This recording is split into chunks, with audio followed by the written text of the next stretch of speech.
오늘 함께 나눌 하나님의 말씀은 구약성경 시편 8편 1절에서 9절까지의 말씀입니다.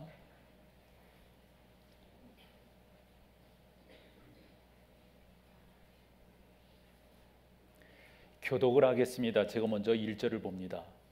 여호와 우리 주여, 주의 이름이 온 땅에 어찌 그리 아름다운지요. 주의 영광이 하늘을 덮었나이다.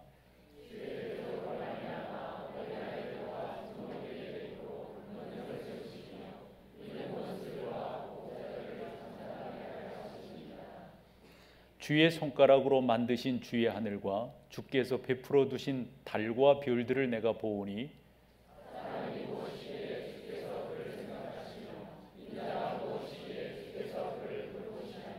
그를 하나님보다 조금 못하게 하시고 영화와 존귀로 관을 씌우셨나이다.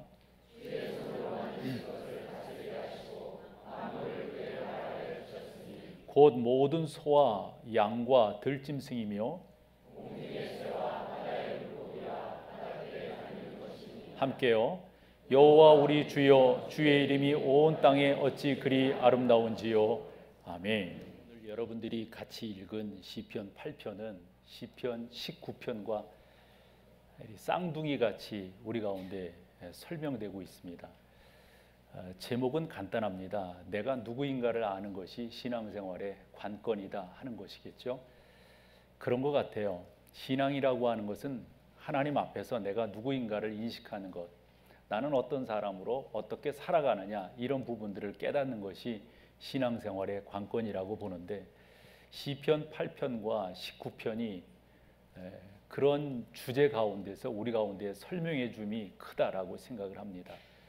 오늘 그래서 저는 여러분들의 신앙생활에 있어서 여러분들이 누구인가, 어떤 분인가 하는 부분들을 잘 이해하고 깨닫고 나가기를 목표로 해서 오늘 설교를 진행해 보려고 합니다.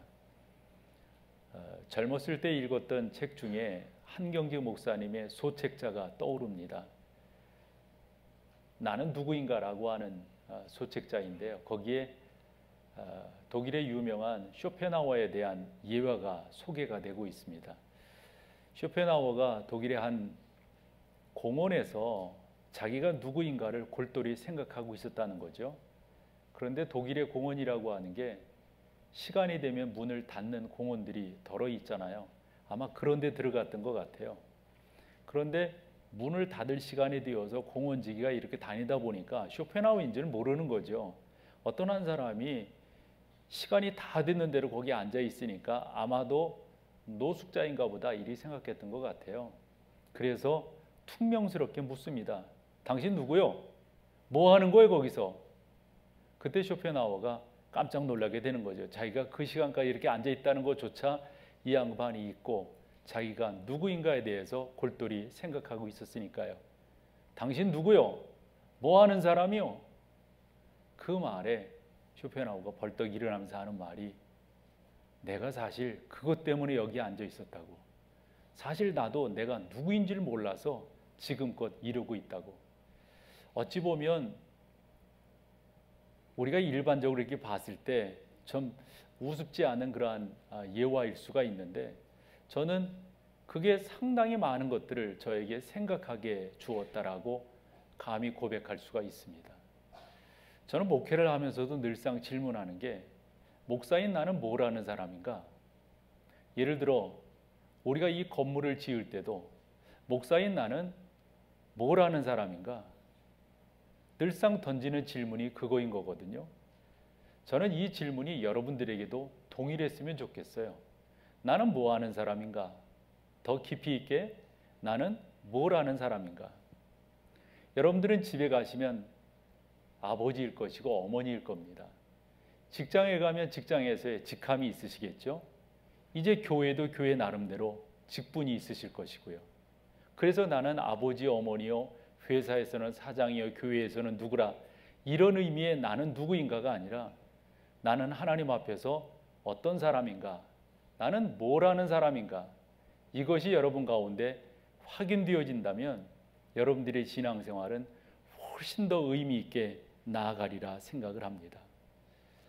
유명한 정신 분석학자인 프리즈 펄스라고 하는 사람이 적어도 건강한 사람은 네 가지 생각적 특징을 가지고 있다, 이렇게 설명을 했는데, 일반적 학문에서 이야기한 것이지만 교회에 적용하기에도 조금도 부족함이 없어서 소개를 해보면, 그 첫 번째가 건강한 사람은 자기가 누구인지를 아는 사람이라는 것이죠.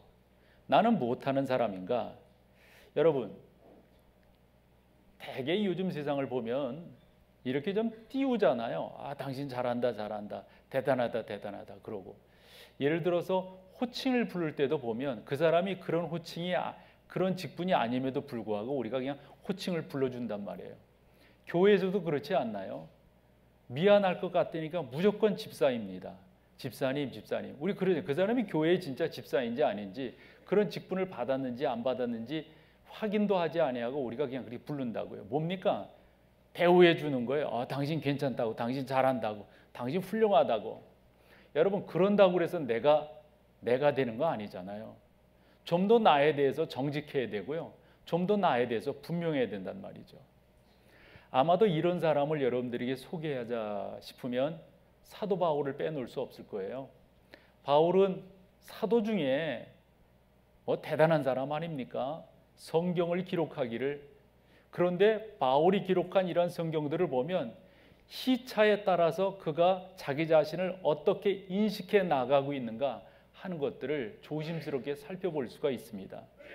누구도 바울에 대해서 이런저런 말을 할 사람이 누가 있겠어요? 요즘도 목회자들에게 가장 성경에서 존경하는 인물, 닮고 싶은 인물을 꼽으라고 한다면 누구입니까? 그 1번이 바울이니까요. 그 정도로 사도 바울은 대단한 사람인데, 시간에 따라서 바울은 자기를 인식하고 자기를 사람들에게 소개하는 게 조금씩 변화되어져 간다고 하는 것, 정말 진솔한 사람이다라고 하는 것을 알게 됩니다. 그 첫 번째로 소개할 수 있는 게 로마서 7장입니다. 그 7장에서 바울이 자기가 어떤 사람인가를 솔직히 이야기합니다. 솔직히.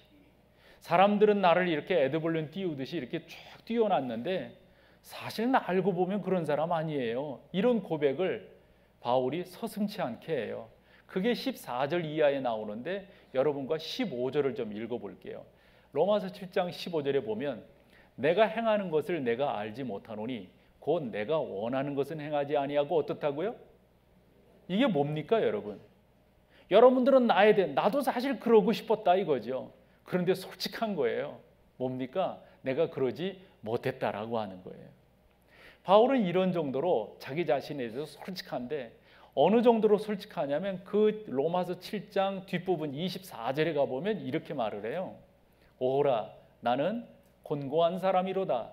이 사망의 몸에서 누가 나를 건져내랴 그래. 근데 여기에 여러분 곤고한 사람, 이 곤고하다고 하는 말이 사실 요즘 우리가 쓰면은 좀 잘 쓰는 표현은 아니에요. 일반적으로 곤고하다고 그랬는데 원문의 뜻을 살펴보면 이 텔레이포토스라고 하는 단어가 쓰였는데, 우리가 정서적으로 느끼는 곤고함의 정서가 아니에요.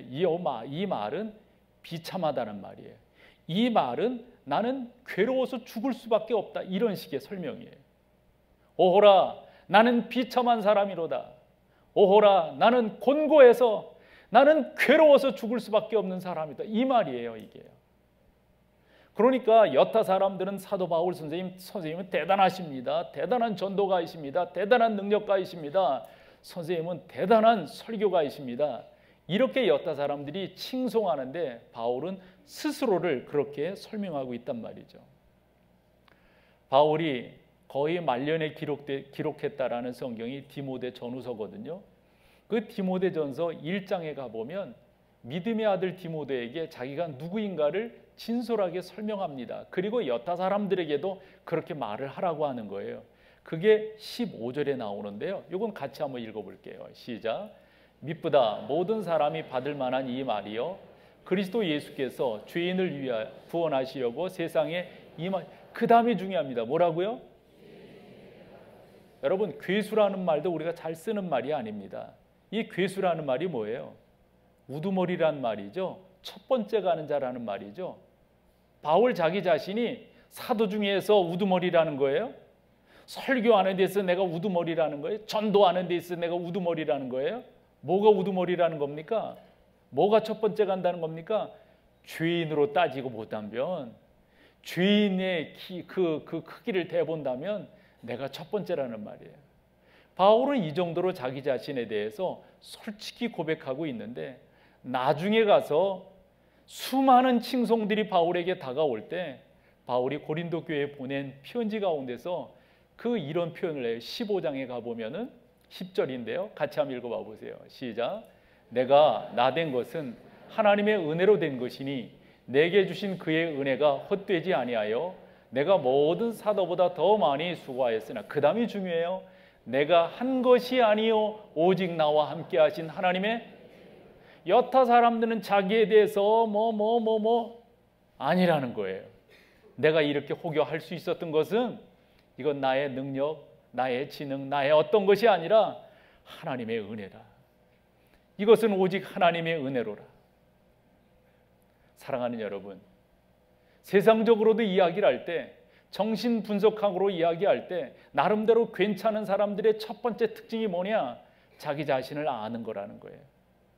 두 번째 의미가 뭔가 봤더니 책임질 줄 아는 사람이. 여러분, 이것도 맞는 말 아니에요, 여러분? 대개 보면 뭐라 그럴까요? 성숙의 도가 낮으면 낮을수록 말이죠, 핑계대고 책임 전가하는 것을 보게 되잖아요. 예를 들어서 아이들을 키울 때 보면, 저 또한 애 때 우리 아버지 어머니에게 그렇게 했는지 몰라도 이런 거 있잖아요. 애들도 보면 블록 쌓기 하다가 하다가 잘 안 되면 괜히 엄마 때문이래요. 엄마 때문에 그랬대. 아니, 지가 잘못한 거지 엄마가 그게 엄마 때문이래. 그러니까 엄마가 좋으니까 그러겠죠. 자기들을 다 이해해 줄 수 있는 입장이래. 나한테 그렇게 말하는 적은 없어요. 무서우니까. 다 지 엄마 때문이래. 지 엄마 때문이래. 그래서 내가 왜 엄마 때문이냐? 그러면 고개를 돌려요. 그러면서 또 엄마 때문이래요. 민도가 낮으면 낮을수록 핑계댑니다. 전개합니다. 맞지 않아요, 여러분? 저는 그런 면에서 우리 민족이 좀 더 책임을 지는 그런 민족이 되었으면 좋겠어요. 더 나아가서 저는 우리 교회가 그런 교회가 되었으면 좋겠어요. 우리 교회가 원로 목사님 때로부터 나름대로 교회의 표징으로 가져온 하나의 표현이 있습니다. 모든 영광은 하나님께, 솔라 데오 글로리아라고 하는 말입니다. 모든 영광은 하나님께. 너무도 좋은 표현이어서 윗대로부터 저는 그 표현을 그대로 교회 주보 앞에다가 쓰고 있습니다. 이랬으면 좋겠다는 거죠. 모든 영광 하나님 받으십시오. 모든 영광 하나님 받으십시오. 우리 예전에 많이 했던 찬양이 있잖아요. 모든 영광을 하나님께, 모든 영광을 하나님께, 온 마음과 뜻 다해 그 하나님 앞에 영광 올려드린다. 저는 근데 그 뒤에다가 한 문장을 덧붙였어요. 기억되세요, 여러분? 뭐라 덧붙였죠? 모든 영광은 하나님께, 책임은 내가. 뭐가 잘 되면 자기예요. 뭐가 힘들어지고 어려우면 하나님 왜 이리 하시는 거예요? 하나님, 저 뭐 잘못했어요? 하나님, 뭐 때문에 그러시는 거예요? 이런 경우가 우리 가운데 더러 있지 않습니까? 건강한 사람은, 정신적으로 나름대로 생각 있는 사람은 핑계대지 않는다는 거예요. 전가하지 않는다는 거예요. 저는 그런 모습이 여러분 가운데 좀 더 건강한 모습으로 나오기를 원해요. 세 번째로 보는 게 아주 도전적인 사람이라고 하는 건데요. 이 진취적이라는 표현이 있잖아요. 참 이것도 저는 좋은 것 같아요. 네 번째로 이야기하는 게, 이게 일반적으로 우리가 다 아는 거 아니겠어요?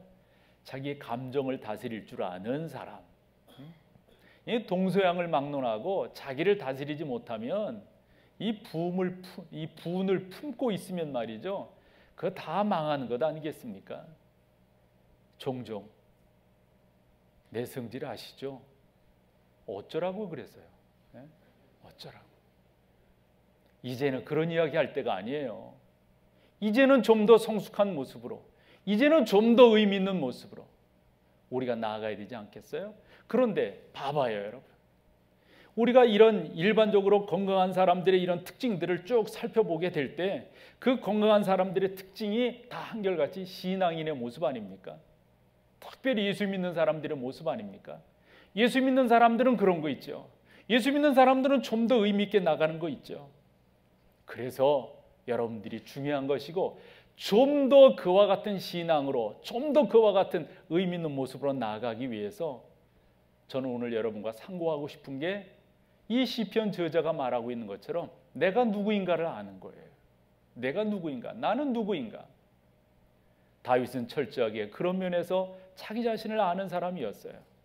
그리고 오늘 1절에서 9절까지를 쭉 봤는데 정말 이 사람이야말로 이런 고백을 하는 이분이야말로 건강한 분 아니겠어요? 4절이에요. 한 번 더 우리 4절 읽어보시죠. 시작. 사람이 무엇이기에 주께서 그를 생각하시며 인자가 무엇이기에 주께서 그를 돌보시나이까. 여러분 여기에서 두 단어를 먼저 집중해야 되는데 하나는 사람이 그리고 또 하나는 인자가 이런 말이에요. 같은 의미예요. 여기 여러분 사람이라고 하는 저 단어는 에노시라고 하는 단어인데 이것을 우리가 번역을 하면 인류 그 다음에 인간 이렇게 번역을 할 수가 있어요. 인자라고 하는 말은 아담이라고 하는 말이에요. 이것은 일반적으로 우리가 사람을 부를 때 하는 그런 통칭적 명칭 아니겠어요? 사람, 남녀가 다 들어가 있는 남녀노소가 다 들어가 있는 그런 표현. 그러므로 거기에서 사람이 무엇이기에 인자가 무엇이기에 다시 한번 보여줘 봐요. 그러면서 또 두 단어를 우리가 기억을 해야 되는데 하나는 생각하시며 그 다음에 돌보시나이까 요 단어예요. 요 생각한다고 하는 요 말이 의미가 있습니다. 자카르라고 하는 단어인데 이것은 계속적인 주의, 집중을 말합니다. 생각하시며 요 말은 그러니까 우리 하나님께서 당신의 사람들을 그처럼 생각하고 그처럼 집중한다는 거예요. 예를 이렇게 들어볼 수 있을 것 같아요. 출애굽기 1장은 모세가 태어난 것을 기록하고 있고요. 출애굽기 2장은 이제 이스라엘 백성들이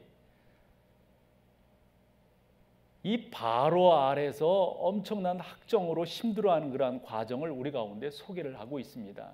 그때 이스라엘 백성들이 너무 힘든 나머지 하나님 앞에 기도하기 시작합니다. 하나님 우리를 도와주십시오. 우리를 구원해 주십시오. 그때 하나님께서 그 기도를 들으시고 그 백성들에게 이렇게 응답하세요. 24절이에요. 같이 한번 읽어보세요. 시작. 하나님이 그들의 고통 소리를 들으시고 하나님이 중요합니다. 아브라함과 이삭과 야곱에게 세운 그의 언약을 어떻게 하사? 그러면 그 당시 이스라엘 백성들이 힘들어가 어려워할 때 하나님은 딴청 빚이다가 말이죠. 기도하니까 그러니 이렇게 쳐다보셨다는 거예요?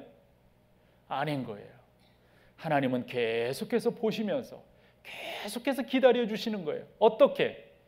아브라함에게 언약하신 것, 이삭과 야곱에게 언약하신 것을 잊지 아니하시고 이게 생각하는 거예요. 생각하는 거예요.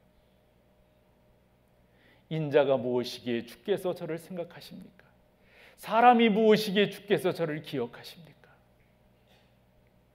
사랑하는 여러분, 우리 하나님은 지금도 저나 여러분들을 그처럼 기억하시고 그처럼 인도하고 계신다는 사실. 그 다음에 아까 단어 하나 더 보자고 했어요. 그건 다름이 아니라 돌보시나이까 하는 단어예요.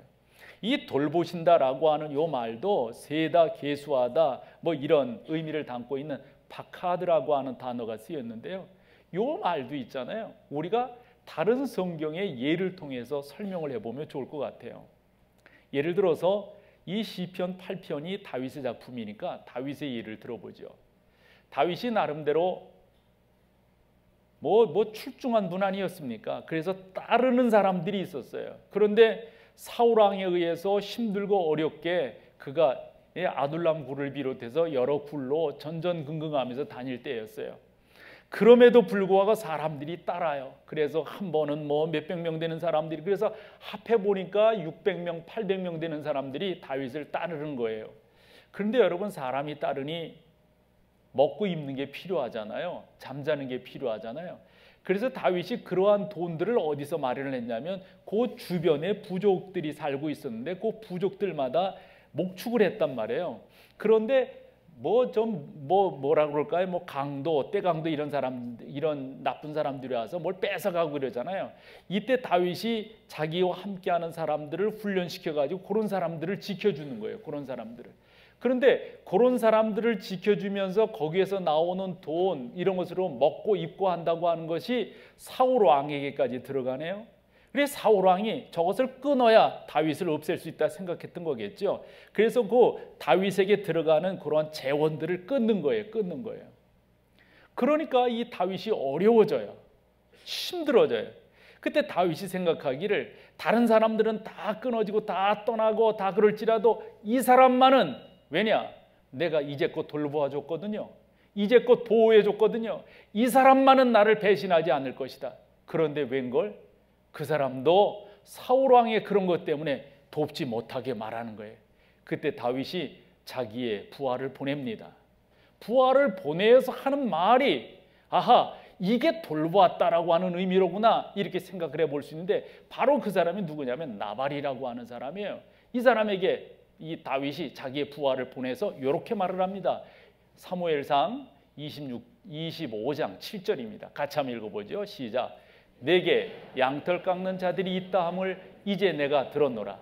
네 목자들이 우리와 함께 있었으나 우리가 그들을 이게 무슨 말이냐면 다 그렇고 그럴 때 여러분들 보호해주고 우리가 거기서 뭐 하나 빼앗고 네 목자 하나 해친 적이 있느냐 그런 적 없었다는 거예요. 그러면서 계속 봐봐요. 그들이 시작. 그들이 갈멜에 있는 동안에 그들의 것을 하나도 뭐를 했다고요? 잃지 않아요. 그럼 갈멜이라고 하는 것이 어디냔 말이에요. 갈멜이라고 하는 것은 모든 목축업자들이 차지하고 싶고 가고 싶어 하는, 그런데 거기 가면 위험해요. 왜냐하면 이런 거 있잖아요. 세렝게티 같은 그때 그러한 아프리카의 그러한 그 동물의 천국 같은 데도 가뭄이 오면 모든 동물들이 어디로 몰리게 됩니까? 물로 몰리게 됩니다. 가뭄이. 그럼 물은 자꾸 줄어듭니다. 근데 거기서 누가 지키고 있어요? 사자가 지키고 있다고. 똑같은 개념이에요. 이 갈멜이라고 하는 이곳에 너무 목축하기가 좋아요. 모든 사람들이 다 여기를 오고 싶어요. 그런데 여기를 딱 지키고 있는 이들이 있어요. 나쁜 사람들이 있어요.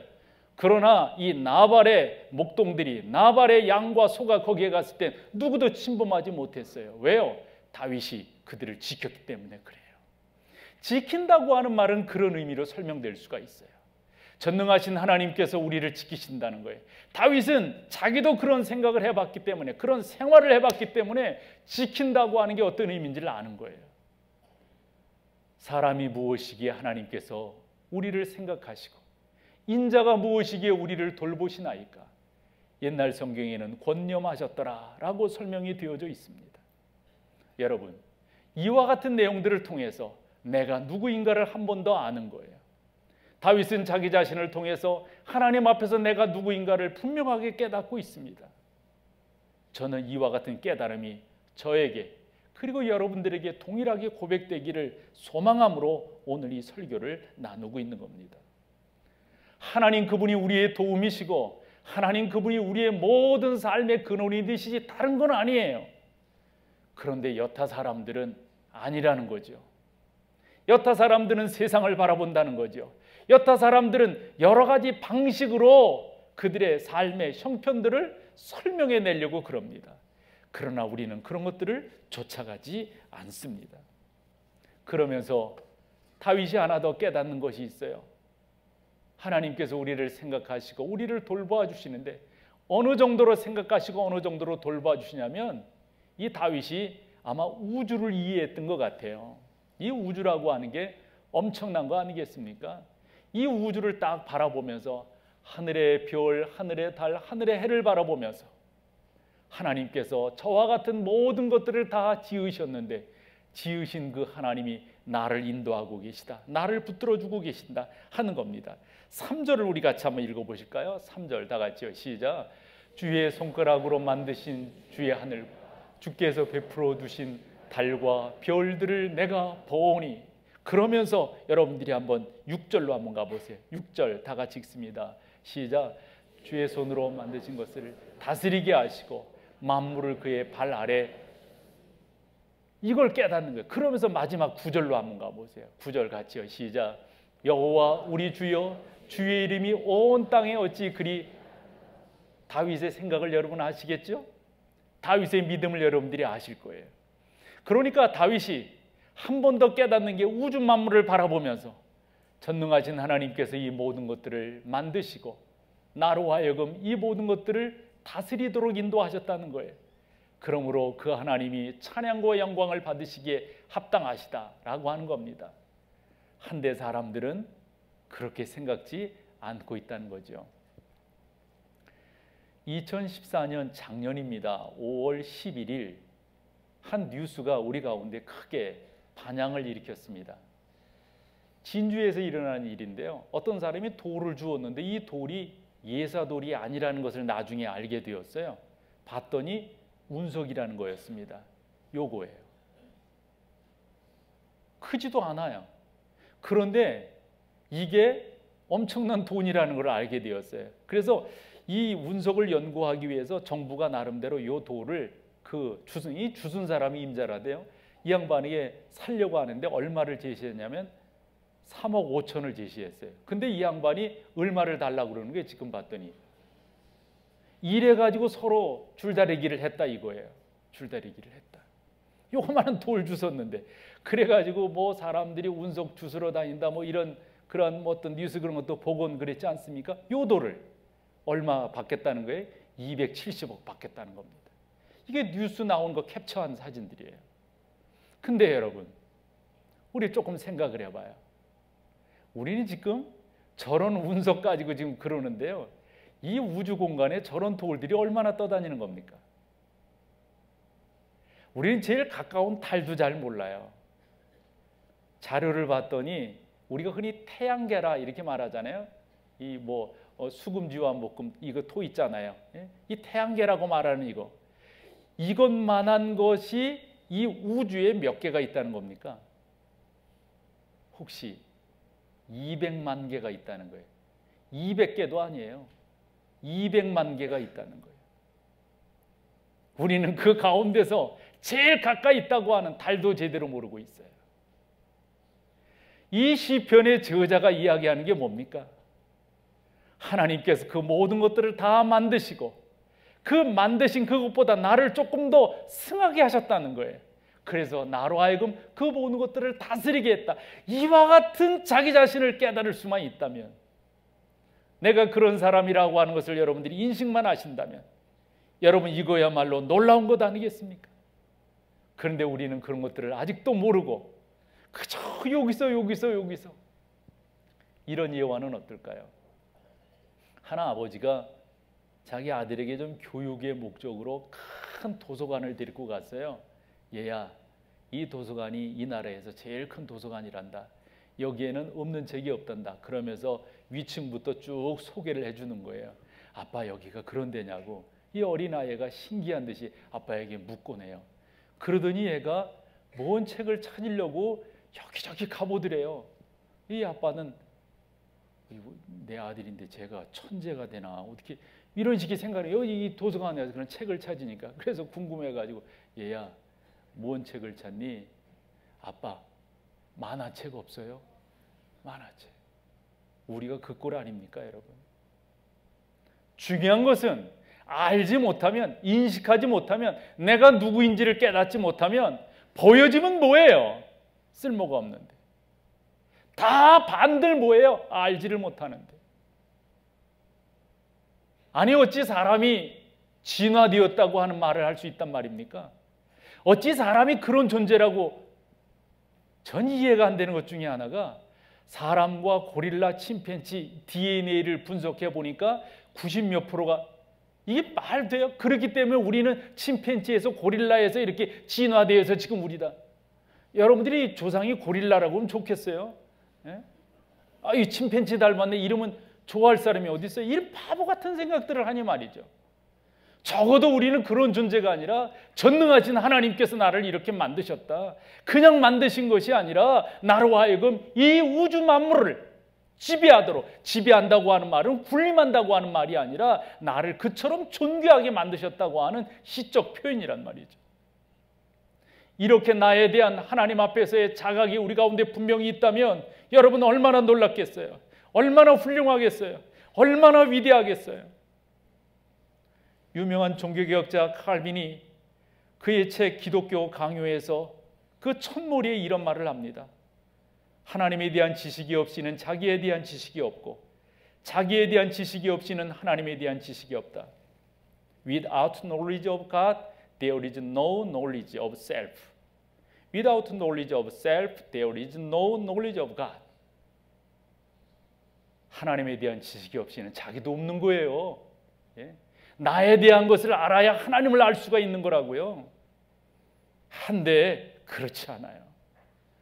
근데 오늘 이 저자는 분명히 알아요. 분명히 알아요.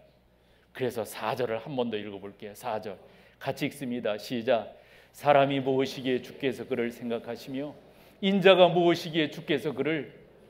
여러분들은 누구세요? 여러분들은 어떤 분이세요? 사람이 무엇이기에 생각을 해주십니까?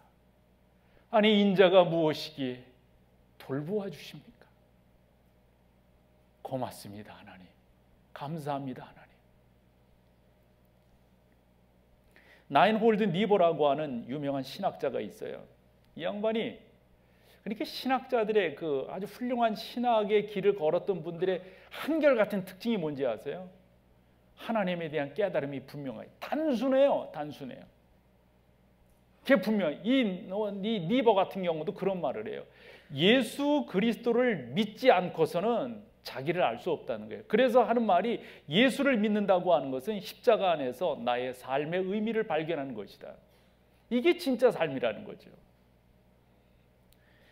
미국의 유명한 미식 축구 선수 윌리 데이비스라고 하는 사람이 있습니다. 아주 유명한 사람입니다. 근데 이 양반에게 한번 이런 일이 있었다는 거예요. 이 양반의 이 사람을 이렇게 만들어준 그 코치가 있는데 그 코치가 롬바르디라고 하는 코치입니다. 그런데 이 코치가 병환으로 힘들어한다고 하는 소식을 이 윌리 데이비스가 듣고 이게 시즌 중이에요. 운동선수가 제일 중요한 게 자기 컨디션 조절하는 거 아니에요. 그런 가운데 이 롬바르디 감독이 그 코치가 아프다는 소식을 듣고 비행기를 타고 그 병문안을 갑니다. 근데 병문안을 뭐 몇 날 며칠 한 게 딱 2분 만나고 왔다는 2분. 그러한 모습을 보면 친구가 너무한 거 아니느냐, 너 지금 시즌 중인데 그 끝나고 가도 되는 건데.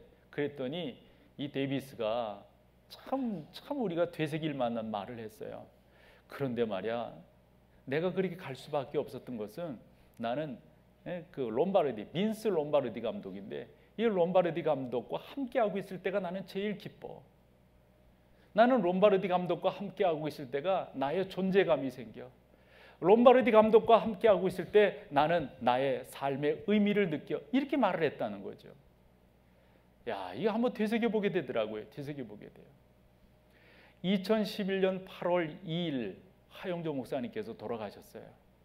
많은 사람들이 조문을 했는데 그 이튿날, 돌아가신 날이 8월 2일이고 그 이튿날이 8월 3일 아니에요. 그 3일날 여러 사람들이 조문하는데 그중에 최경주라는 골프 선수가 조문을 왔어요. 근데 그 양반이 며칠 있다가 아주 중요한 게임을 뛰게 되어 있었어요. 그 사람에게도, 그 최경주 선수에게도 사람들이 물었던 것 같아요. 그랬더니 내 인생에 있어서 하영조 목사님이 끼친 영향이 너무도 커요. 그분을 나는 존경해요. 그분의 마지막 가는 길을 나는 뵙고 싶어서 왔어요. 여러분, 적어도 여러분들에게 하나님이 어떠한 분이십니까? 데이비스라고 하는 사람에게는 빈스 롬바르디 감독이 그랬고, 최경주 선수에게는 고 하영조 목사님이 그 정도의 위치를 차지했다면 여러분들에게 하나님은 어떤 분이세요? 주 예수 그리스도는 어떤 분이세요? 다윗은 고백합니다. 사람이 무엇이기에, 즉 내가 뭔데 하나님 나를 생각해 주시는 거예요. 인자가 무엇이간데, 즉 하나님 너 별 볼 일 없는 사람인데 왜 나를 이렇게 돌보아 주시는 거예요? 여러분들이 적어도 이와 같은 고백을 할 수 있다면 여러분들의 신앙은 되는 것 아니겠어요? 사랑하는 여러분, 우리가 하나님에 대한 분명한 깨달음이 있다면 놀라운 역사들을 이루어내게 될 것입니다.